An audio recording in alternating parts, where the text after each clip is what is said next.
We ask you, Ya Allah, to make us generous and to let us drink from the hands of the Prophet ﷺ on the Day of Judgment, and to unite us with those who donate from their wealth night and day, to make us one of those who are generous, to make us one of those who are thankful, to make us one of those who will be among those who will enter paradise without hisab or adhab, Ya Rabbil Alameen.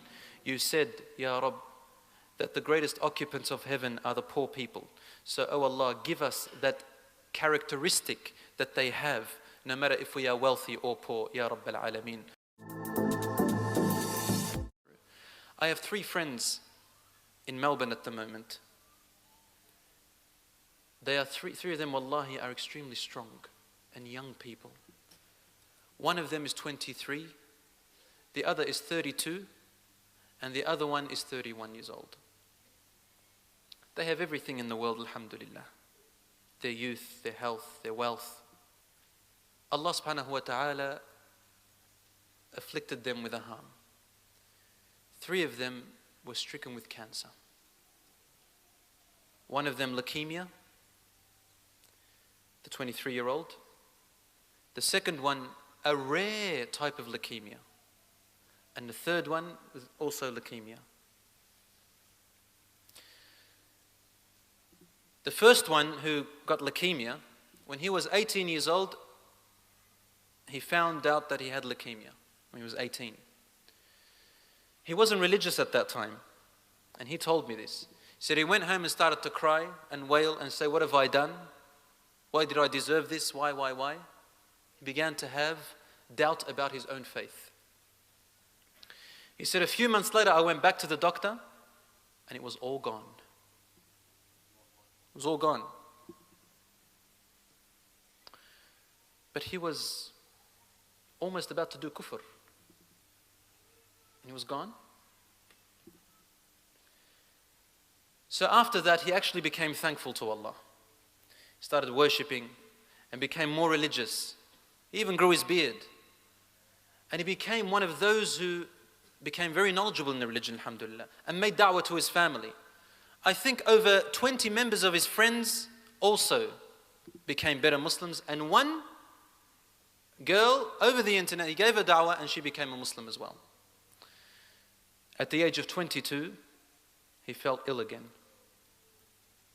and leukemia came back into his body. It's in Allah's wisdom why this happened. But look at his state now. He said, brother, now I've got leukemia, but he is now thankful to Allah. He still worships Allah.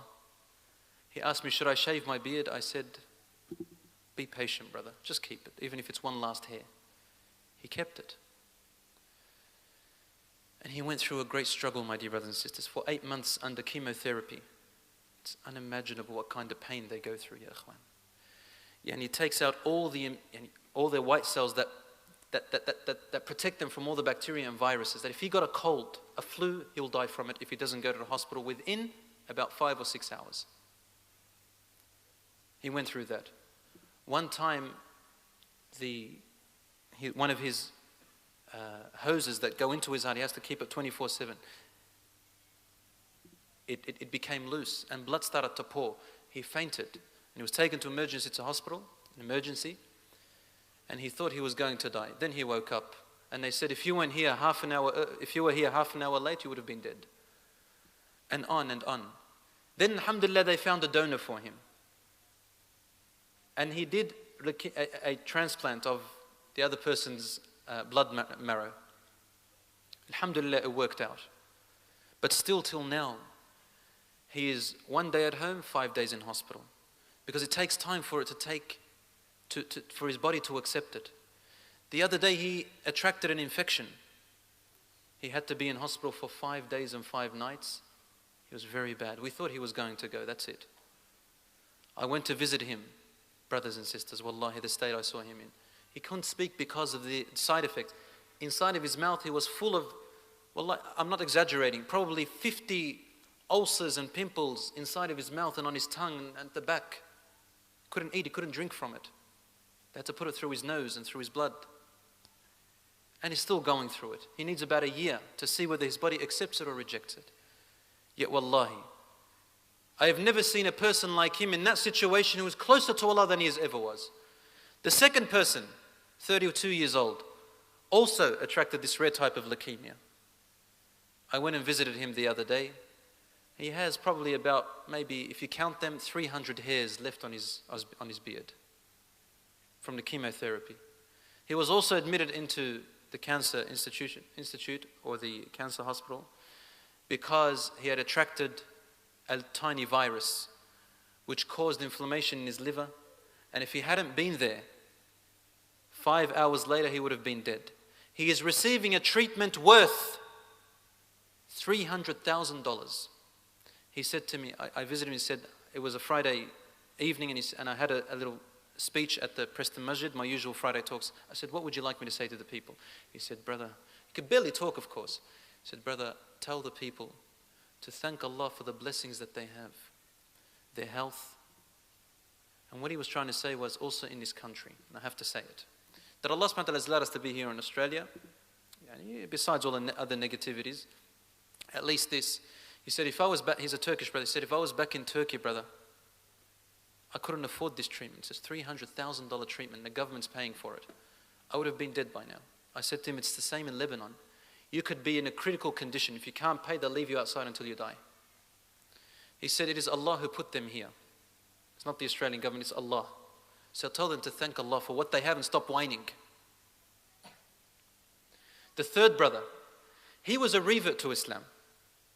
Lebanese, used to be Christian and converted to Islam. Married a good sister. And he became very wealthy. Allah gave him lots of wealth, ya akhwan. Lots of wealth. In fact, one day he came up to me and said, brother, I have $60,000 sitting aside. If you want, I can lend them to you and just pay me them in after 10 years if you like. Or if you know anybody, I'll lend them. Such a beautiful heart. One day he came to the masjid and hugged me after a while and he said, brother, I've got cancer. Leukemia. The cancer went away and then came back. And then for about 2 years I couldn't see him. In hospital. And finally they found a donor for him and he got the bone marrow transplant. He had to stay in his house from memory 11 months. He wasn't allowed to leave his bedroom because if he did, he didn't have enough of his white blood cells to protect him against any virus or bacteria. He'd die within 5 hours. Subhanallah. You would think that he would move away from Allah. But subhanallah, the other day, his parents came in and he kept on giving them da'wah for about 3 hours, constantly saying to them, Mum, Dad, if you don't become Muslim now, I will die a sad man. I don't want to leave this world knowing that you have disbelieved in Allah. I want you to be with me in Jannah if you want to make me happy. And he doesn't care that he's going to leave the world. But the only thing that makes him happy is that his parents embrace Islam. So the parents said something and he went unconscious. The next day they brought the priest and he started throwing holy water on them, baptizing them again.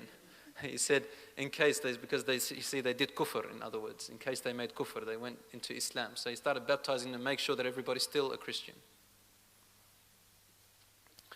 I applaud these brothers and I got a really great lesson from them. I don't know if I can be the same if I was in their position, wallahi. Allahu a'lam. Brothers and sisters in Islam, inshallah, wrap it down with this final story. There was a young girl in Sri Lanka, young Anisa, who was only 5 years old. And we were trying to gather some money for her, for a treatment. And there are many like her. They brought us some photos of her. Young Anisa, she was born with her large intestine outside of her body. He was outside. And this young girl, Anisa, grew up, she looks healthy, you know, she plays and everything, but her internal organs are outside and part of her liver is also outside of her body. And she's trying to get treatment, but in India they couldn't, and they sort of had like a little net over it sort of thing. Subhanallah, the Royal Children's Hospital here wanted to sort of bring her down and give her this treatment. But she passed away before she could come. Young Anisa, 5 years old. Her parents obviously felt grief. But let us thank Allah subhanahu wa ta'ala that He has given us healthy children ourselves. How many children are born with problems in them and their parents go through grief? Thank Allah subhanahu wa ta'ala for He has given you. The other day I visited a brother, young, healthy, wallahi al-azim, 20-something years old. Good swimmer, excellent swimmer. He dived off the platform, ended up in hospital completely paralyzed. Wallahi, we went and visited him. He said, brother, wallahi, I don't know how I became paralyzed. I just dived, and then suddenly I just found myself, I couldn't twist over. I was face down, and I can't breathe. I want to twist over. And I couldn't feel my body. People noticed and they brought him to hospital. He's trying to move his limbs like this. You should see him, subhanAllah, like a doll, like a puppet. And subhanAllah is coming nearer to Allah. And it's something amazing. I thanked Allah for every moment that Allah subhanahu wa ta'ala has given me to feel each fingertip that I have, each nail that I have. So the Prophet sallallahu alaihi wasallam said, never look at those who are less fortunate than you. Always look at those, never look at those who are more fortunate than you in life. Look at those who are less fortunate than you in life. This is better for you, he said, أَلَّا تَزْدَرُوا نِعْمَةَ اللَّهِ, so that you will not be ungrateful for what Allah has already blessed you. You know this on television, this marketing world, it has placed a disease in us. This disease of want, not need, want. I've got to have that particular thing on television. Children today, spoiled. I've got to have that iPod. I've got to have that new PlayStation. I've got to have that. I've got to have that. I've got to have that. Women and men wailing, and we've got to have this. We've got to compete in that way. Look at so-and-so, what they have in their house. We should get like them. And families are splitting apart. Competition about worldly things. And they forget that there are people who are deprived of being able to even drink water in their day, who don't know whether they're going to survive till the next day, such as the tsunami in Indonesia. When I visited those orphans, wallahi, I cried night and day, drinking from filthy water. You should see where they're sleeping, wallahi. None of us here would if they had a cow, they wouldn't let their cow sleep there where they're sleeping, but they couldn't do anything. And the orphans are happy running around, subhanAllah, orphans. Thanking Allah, praying to Allah subhanahu wa ta'ala. May Allah subhanahu wa ta'ala give them blessings and help them. I finish it, my dear brothers and sisters, with a dua. And I ask Allah subhanahu wa ta'ala in English so everybody can understand. Allahumma, Ya Allah, we thank you for what you have blessed us with, for every breath that we breathe, for every eyesight that we have, for every day that you bring us back to life after death, meaning sleeping. I ask you, O Allah, to forgive us for every moment we wailed and every moment we complained.